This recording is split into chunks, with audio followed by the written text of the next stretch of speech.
പ്രാണപ്രതിഷ്ഠ നടക്കുന്നതോടൊപ്പം ഭാരതത്തിൽ പ്രാണപ്രതിഷ്ഠ നടക്കുന്ന 2 ക്ഷേത്രങ്ങൾ കൂടിയുണ്ട്. ജനുവരി 22-ന് അങ്ങനെ പ്രാണപ്രതിഷ്ഠ നടക്കുന്നത് 3 സംസ്ഥാനങ്ങളിലെ 3 രാമക്ഷേത്രങ്ങളിൽ. ഹൈന്ദവ വീര്യം ഉയരുകയാണ്. അഭിമാനത്തോടെ ഭാരതം മുന്നോട്ട്.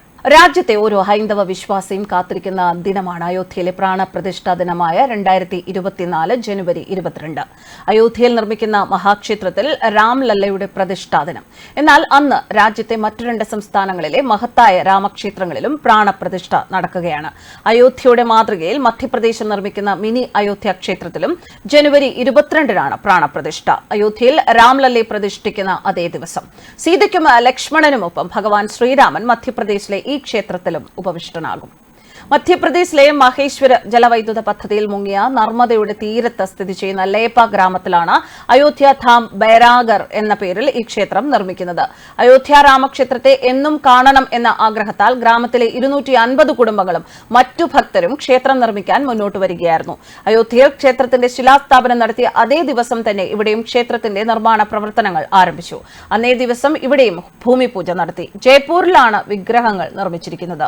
അയോധ്യയിലെ ക്ഷേത്രം പോലെ ഡിജിറ്റൽ മാപ്പ് ഉണ്ടാക്കി അതിനനുസരിച്ചാണ് ഇവിടെ ക്ഷേത്രം നിർമ്മിച്ചിരിക്കുന്നത്. 5500 ചതുരശ്ര അടിയിൽ 28 ഏക്കറിലാണ് 2 കോടിയോളം രൂപ ചെലവിൽ അയോധ്യ ധാം നിർമ്മിക്കുന്നത്.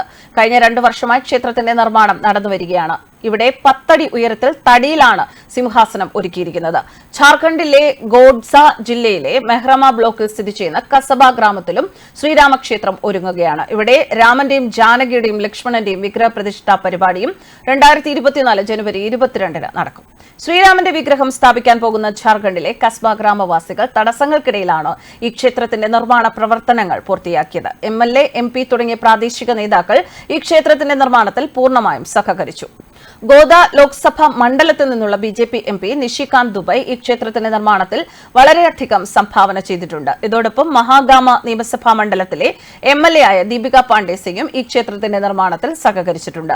രാംലല്ലയുടെ പ്രതിഷ്ഠയ്ക്ക് ഏറ്റവും നല്ല തീയതിയായി ജനുവരി 22 കണക്കാക്കപ്പെട്ടിട്ടുണ്ട്. ഇത്തരമൊരു സാഹചര്യത്തിൽ അയോധ്യയിലെ രാമക്ഷേത്രത്തിൽ ശ്രീരാമനെ പ്രതിഷ്ഠിക്കുന്നതിനെക്കുറിച്ച് രാജ്യത്ത് ശക്തമായ ചർച്ചകൾ നടക്കുന്നു എങ്കിലും ചരിത്രത്തിന്റെ താളുകളിൽ ഈ ദിവസം ഒന്നല്ല എന്നതും രേഖപ്പെടുത്തും. ഛത്രപതി ശിവജിയുടെ കിരീടധാരണം നടത്തിയ പണ്ഡിറ്റ് ഗംഗാറാം ഭട്ടിന്റെ കുടുംബത്തിൽ നിന്നുള്ള ആചാര്യ പണ്ഡിറ്റ് ലക്ഷ്മികാന്ത് മഥുരനാഥ് ദീക്ഷിത്തിന്റെ നേതൃത്വത്തിലാണ് വാരണാസിയിലെ പുരോഹിതന്മാരുടെ സംഘം അയോധ്യയിൽ എത്തുന്നത്. 1674-ൽ ഗംഗാറാം ഭട്ടായിരുന്നു ഛത്രപതി ശിവജിയുടെ കിരീടധാരണം നടത്തിയത്.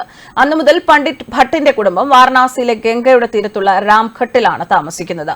പണ്ഡിറ്റ് ഗംഗാ ഭട്ടിന്റെ 11ാം തലമുറയിൽ പെടുന്ന തങ്ങൾ രാമക്ഷേത്രത്തിൽ പ്രതിഷ്ഠ നടത്തുന്നത് അഭിമാനമായി കരുതുന്നുവെന്നും മഥുർനാഥ് ദീക്ഷിത് പറഞ്ഞു. ചടങ്ങ് നടക്കുന്നതിന് 1 മാസം മുൻപ് പുരോഹിതന്മാർക്ക് പരിശീലനം നൽകും. ജനുവരി 22-ന് അയോധ്യയിൽ നടക്കുന്ന പ്രതിഷ്ഠാ ചടങ്ങിൽ വാരണാസിയിൽ നിന്നുള്ള 50 പുരോഹിതന്മാരാണ് ചടങ്ങുകൾ നടത്തുക. ഇവർക്കൊപ്പം രാജ്യത്തിന്റെ വിവിധ ഭാഗങ്ങളിൽ നിന്നുള്ള 71 ബ്രാഹ്മണർ കൂടിയെത്തും. ജനുവരി 16-ന് വാരണാസിയിൽ നിന്നുള്ള സംഘം അയോധ്യയിലേക്ക് പുറപ്പെടും. ജനുവരി 17 മുതൽ 5 ദിവസം നീണ്ടു നിൽക്കും ചടങ്ങ്. 7000 പേർക്കാണ് പ്രതിഷ്ഠാ ചടങ്ങിലേക്ക് ക്ഷണം. ന്യൂസ് ഡെസ്ക് കർമ്മ ന്യൂസ്.